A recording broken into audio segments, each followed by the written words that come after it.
lingkod na magiging kaanib ng ating sambayan ng Kristiyano. Sa pasimulan ng ating pagdiriwang sa sakramento ng binyag, mangyari po lamang na ipahayag ang inyong layunin ukol sa batang bibinyagan. Bilang mga magulang ng batang ito, nais ba ninyong siya ay tumanggap ng sakramento ng binyag upang makiisa sa buhay ng Diyos at makaanib ng ating sambayan ng Kristiyano? Nalalaman ba ninyo na kalakip ng kahilingan ito ang pananagutan na hubugin ng inyong pabibinyagan sa diwa ni Kristo? Kayo naman mga ninong at ninang, nakahanda ba kayong tumulong sa mga magulang na akayin ng inyong inaanak sa pananampalataya? Bilang kinatawan ng sambayan ng Kristiyano, ikinagagala pong tanggapin ang inyong anak sa pamamagitan ng pagkukrus sa kanyang noo. Kaya inaanyayahan ko kayo mga magulang, ninong at ninang upang kusan sa noo ang batang bibinyagan.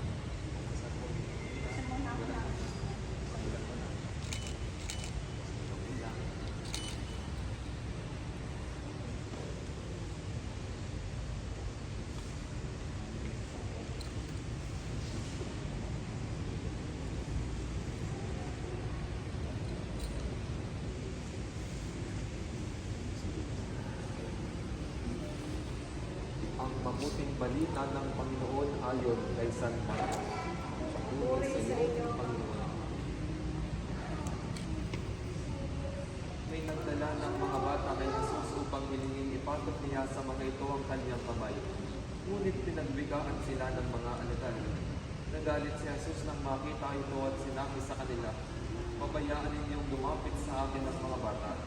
Huwag ninyo silang sawayin sapagkat sa mga katulad nila naghahari ang Diyos. Ito ang tandaan ninyo, ang sino mang hindi tumatanggap sa paghahari ng Diyos tulad ng isang maliit na bata, ay hindi mapapabilang sa mga pinaghaharian niya."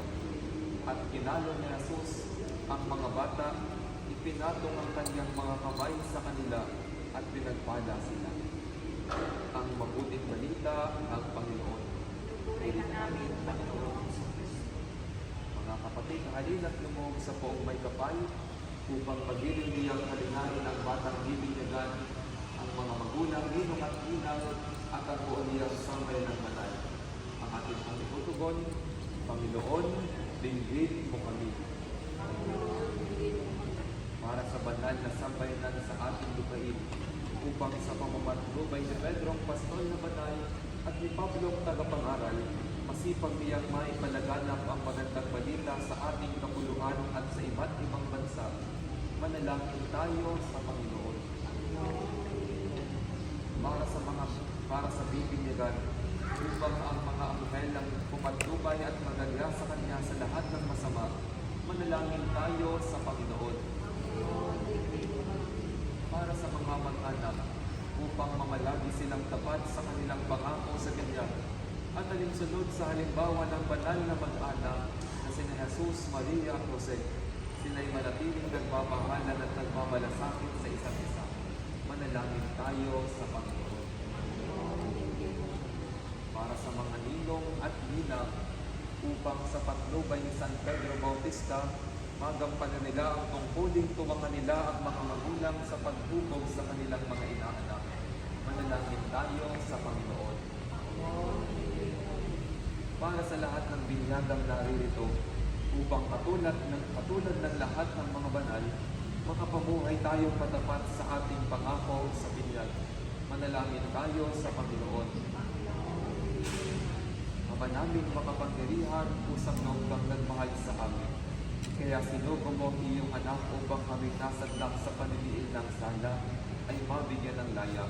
Sa tanda ng krus na banal, loobin mo na ang batang bibinyagan ay maging malaya sa pagkaalipin na bunga ng pagsuway ng nilikha mong unang tao. Tukuban nawa siya ng banal na espiritu upang siya ay mapuspos ng diwa ng muling pagkabuhay ng iyong anak. Iniluluhog namin ito sa pamamagitan ni Jesucristo kasama ng Espiritu Santo magpasawalang hanggan. Amen. Sa kapangyarihan ng ating tagapagligtas na si Jesucristo, ikaw ay magpakatatag ngayon at magpasawalang hanggan. Ngayon po itataklim natin ang kasalanan.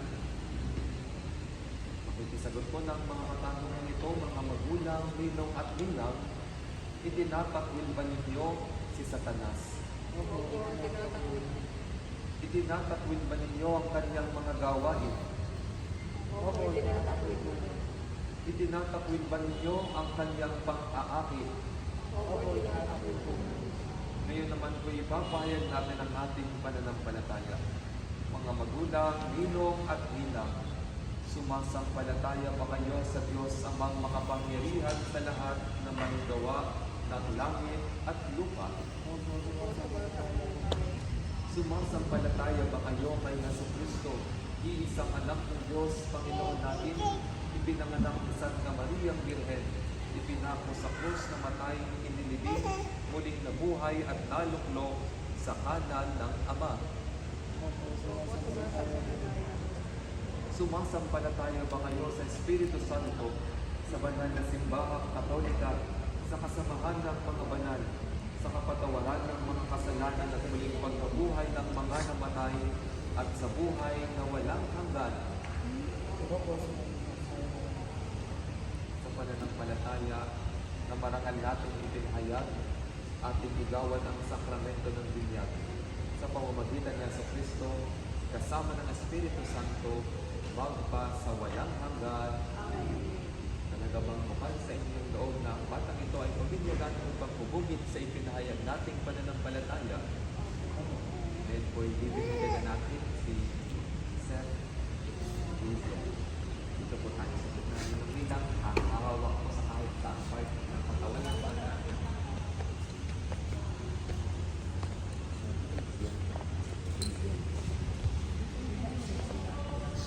Hawak po sa mata ng bilang.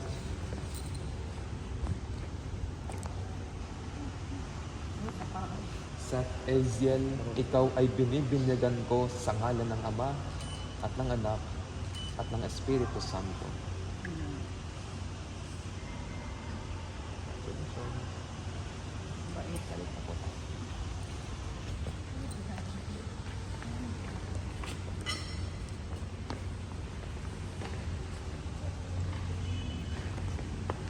Gayong naganap ng Diyos Ama ng Panginoong Jesucristo, ang muling pagsilang sa tubig at Espiritu Santo.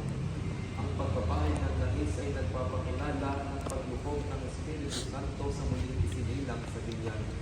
Maging matatag nawa ang batang ito sa kanyang pakikiisa kay Kristong Hari, Pari at Propeta, ngayon at magpakailanman.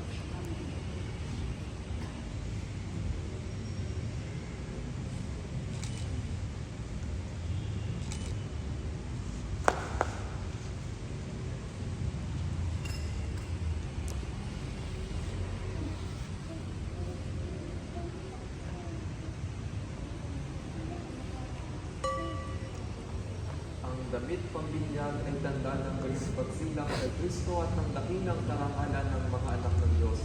Naway manatiling wagas at walang bahidungis ang kanyang karangalan hanggang matamo niya ang buhay na walang hanggan. Amen. Ilong ilan, sa mata. Magulingan ang naging